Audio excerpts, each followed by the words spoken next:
मुख्यमंत्री पुष्कर सिंह धामी ने आज प्रदेश के प्रथम मुख्यमंत्री स्वर्गीय नित्यानंद स्वामी की जयंती पर उन्हें भावपूर्ण श्रद्धांजलि अर्पित की।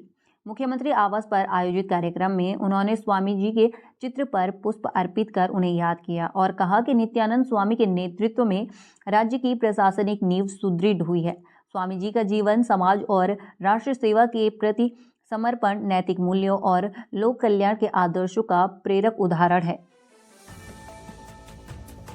विश्व प्रसिद्ध जिम कॉर्बेट टाइगर रिजर्व में सफारी बुकिंग के नाम पर धोखाधड़ी का एक सनसनीखेज मामला सामने आया है। यहां बेंगलुरु के मशहूर वाइल्ड लाइफ फोटोग्राफर एस प्रशांत के साथ करीब 1.5 लाख रुपए की ठगी हुई है।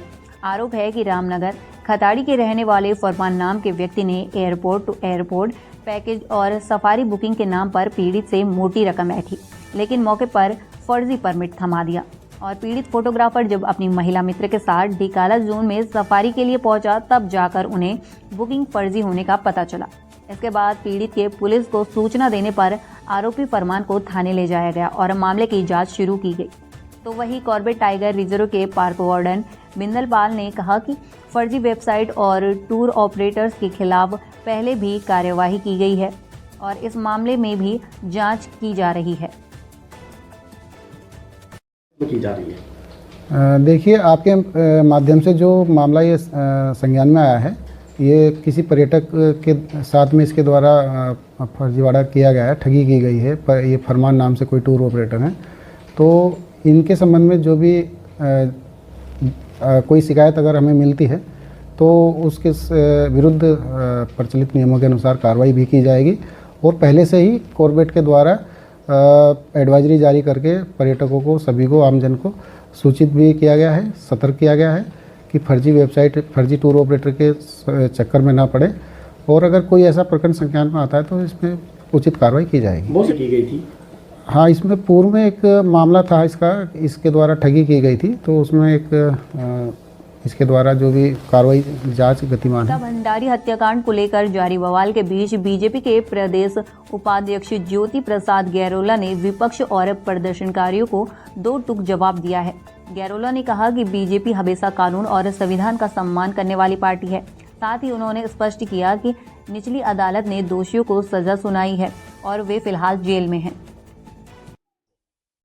देखिए, भारतीय जनता पार्टी हमेशा कानून और संविधान के हिसाब से चलने वाली पार्टी और भारतीय जनता पार्टी, उसके कार्यकर्ताओं ने हमेशा कानून और संविधान का पालन किया है। और जिस विषय पर वो अपनी बात कहना चाहते हैं, उस विषय का निचली अदालत से उसमें दोषियों को आवश्यक दंड मिल चुका है और दोषी जेल के अंदर है।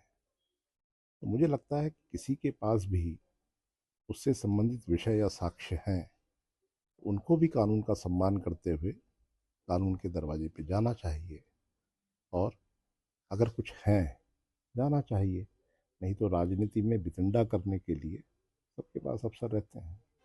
तो जिस तरीके से उत्तराखंड की धामी सरकार के जन जन के द्वारा अभियान के तहत अब सरकारी सेवाएं पहाड़ के दुर्गम इलाकों तक सीधे जनता के घर तक पहुंच रही हैं। अब लोगों को छोटे छोटे कामों के लिए जिला मुख्यालय जाने की जरूरत नहीं पड़ेगी, क्योंकि राज्य के 28 विभाग एक साथ न्याय पंचायत स्तर पर कैंप लगा रहे हैं। चाहे प्रमाण पत्र बनवाना हो, सरकारी योजनाओं का लाभ लेना हो या कोई शिकायत दर्ज कराना हो, सब कुछ एक ही छत के नीचे होगा। अभियान पर सीएम धामी का साफ कहना है कि जनता का समय और पैसा बचाना सरकार की प्राथमिकता है, इसलिए अब सरकार खुद चलकर जनता के द्वार आ रही है।